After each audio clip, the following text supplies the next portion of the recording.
I've forgotten most of the questions that I had in my mind while meditating.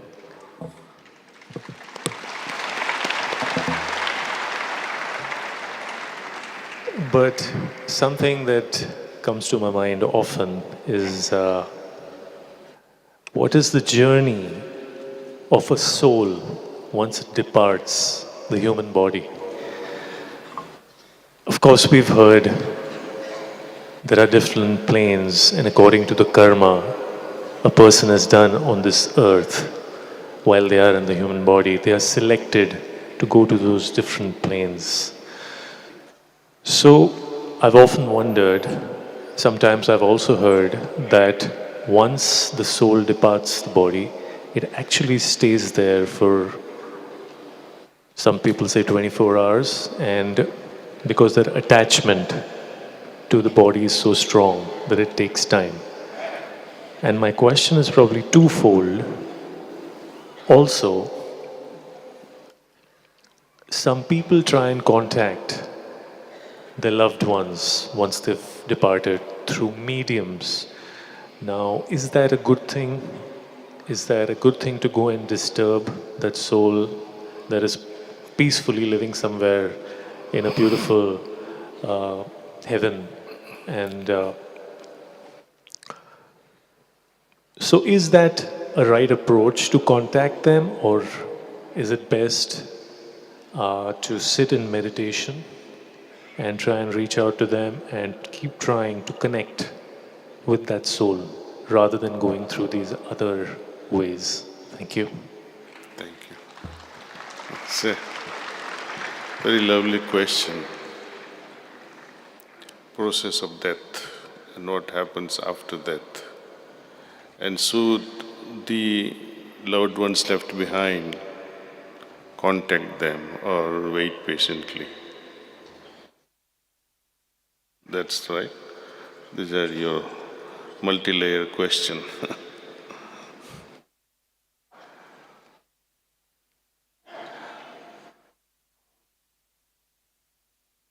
First of all, we have to understand how the soul descends and incarnate itself.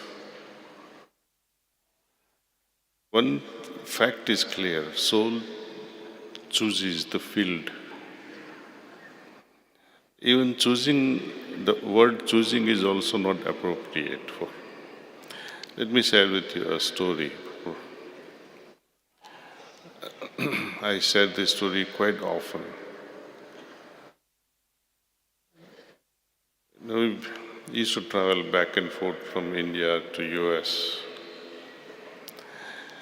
And sad stories, people say, oh, we should have conceived our children in India because they are noble, pure, sattvic souls. And souls in the Western countries, maybe they are, compromised in some way. So this attitude of many Indians was troubling me, that this is not right, because soul is soul, after all.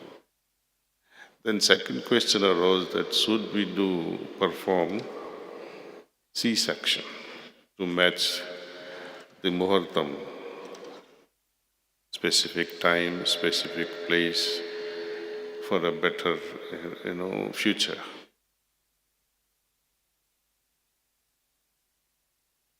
Then my Guruji told me, place is not important, time is not important. Of course, planetary influence will be there. But this planetary influence is hardly 5 to 10%. 90% is because of the soul's karma, which it has created during its previous lives.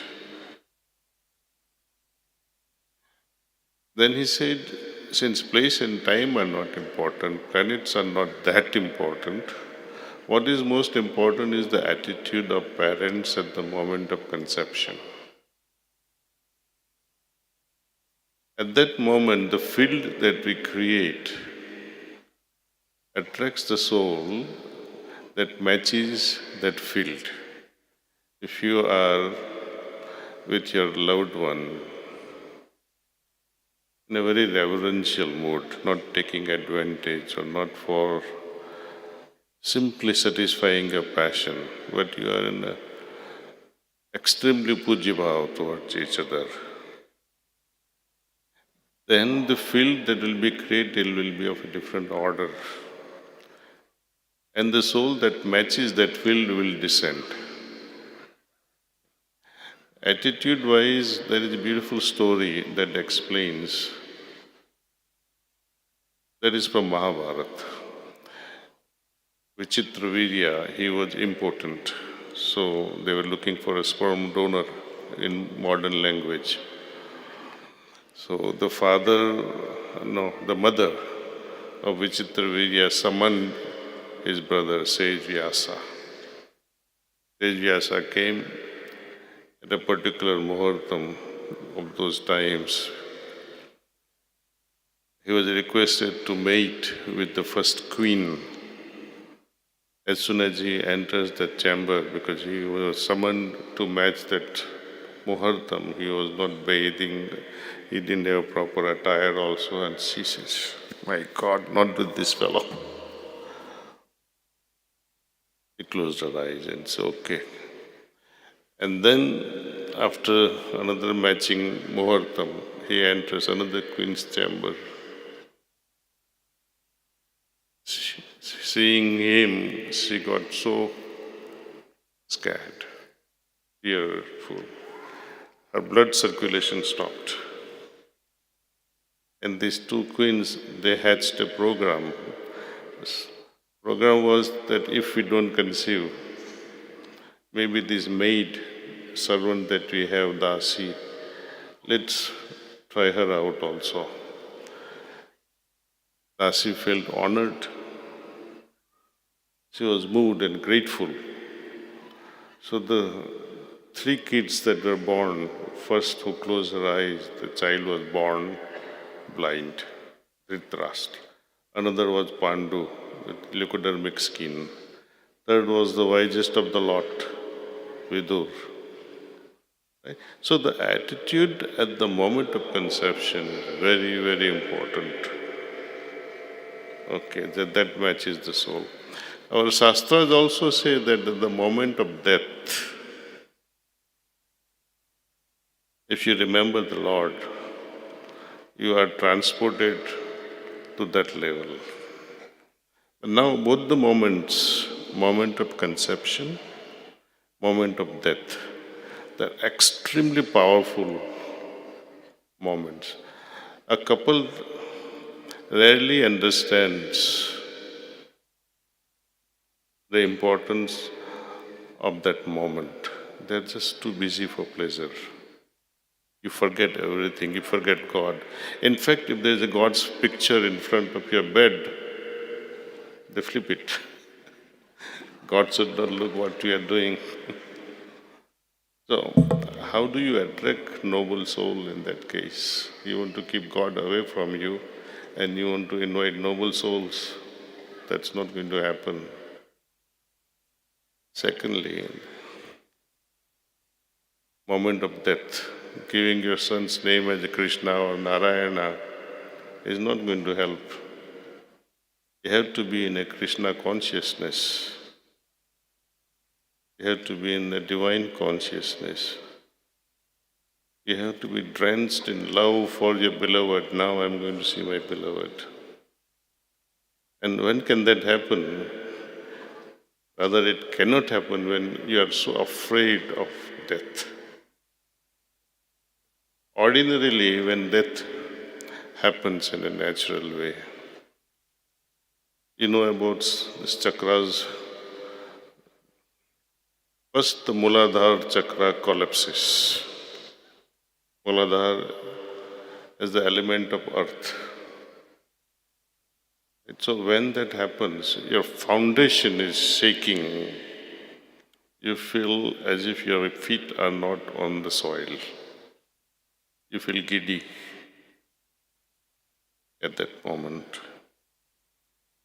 When the soul moves from Muladhara up to Swadhisthana, the nature of that Swadhisthana chakra Jal, water quality it has. What body becomes cold. Soul advances further to navel chakra, Nabhi chakra. There the element is that of fire. So you feel hot. This cold and hot feelings kicks in when you touch a person who is just departing. Rises further, touches the air element, and you start shaking. Body starts shaking. And when it comes up to this chakra, Agya chakra, eyes flips, it turns over, a person dies. The soul then, if that soul was, if the soul had attained the liberated state within the lifetime, then the soul would depart from Brahmarandra chakra. You know, a lot of elders, Bujurg people, they used to keep choti here in the back. That is the exact location of Brahmarandra. And liberated soul always departs from that particular chakra. Now, when the soul departs, it has its own vibratory level. It has its own field of consciousness. And it will match exactly the same field of vibrations in the hereafter. It's like lock and key. Nobody comes to take you. It just fits in that dimension. Soul who are very much attached to the body will hover around. That's why in Hindus, they burn the body. Still some souls hang around in Smashan Bhumi, which is a fact. Some souls are always there. That's why they say don't visit Smashan Bhumi alone. You get scared.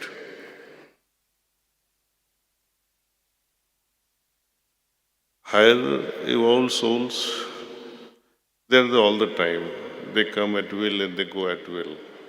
They're not coming out of attachment.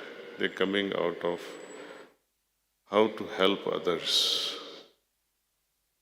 Something ordinary men cannot help with money. They can help with their own little things that they can do in a small way. But the impact is so big. Should we contact the departed souls? That will not be proper. As in when they want to contact you, they will contact you on their own accord. Either they can come through dreams or they can come in your meditations when you reach a certain level of consciousness.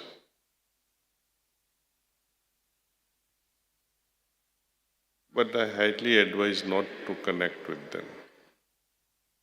Just be in love and transmit your love to the departed soul. And how to transmit? Close your eyes and bring about so much of love and affection towards that soul. And pray to God, may this love reach out to my beloved and nourish that soul. Help it go higher in the spiritual realm. If you keep crying, I still cry for my father, who passed away in 1993.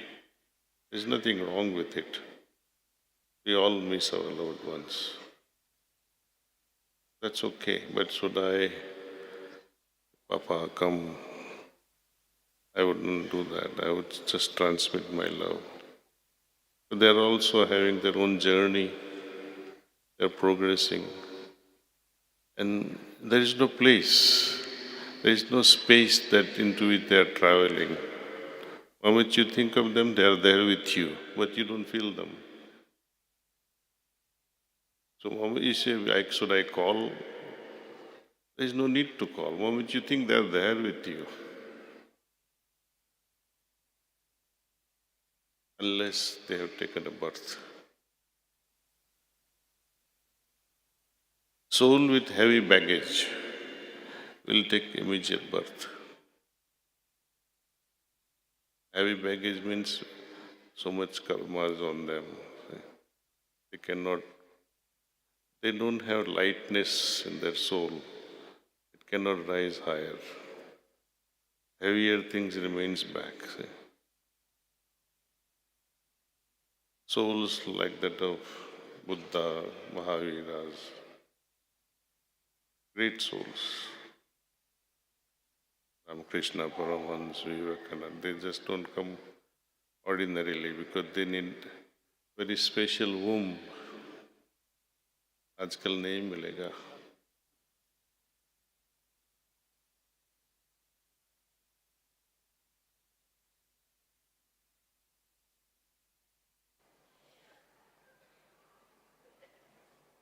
Next question. That's it. Thank you. Thank you.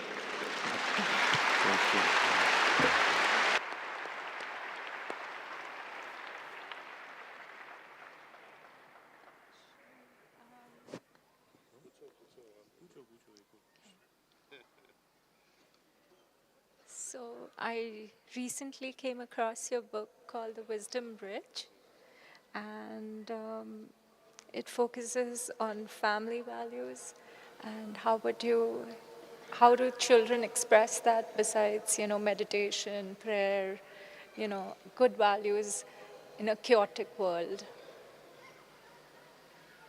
Well, world may be chaotic, but we can keep our families in a better shape. If father and mother meditates, child will automatically imbibe those qualities. And meditation is a means, meditation is not an end. When a child learns how to meditate, that's it. I think you have given the biggest gift. When they're in trouble, they can close their eyes and seek solution from inside rather than waiting for solution coming from others, which may not be good. So to me, meditation brings about clarity of mind. And when you have a clear mind, then your action will also be perfect. The root of it all, create an environment, just as the right environment attracts the soul that matches, and the same soul at a particular frequency reaches out to that dimension which matches like lock and key. Same thing in this world. If we create the particular field with our thoughts and attitude, the way we talk, the way we behave, children learn that. They imbibe.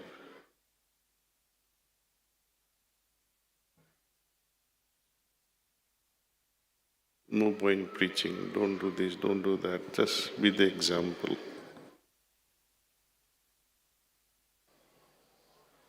Thank you. Thank you, Ma. Thank you.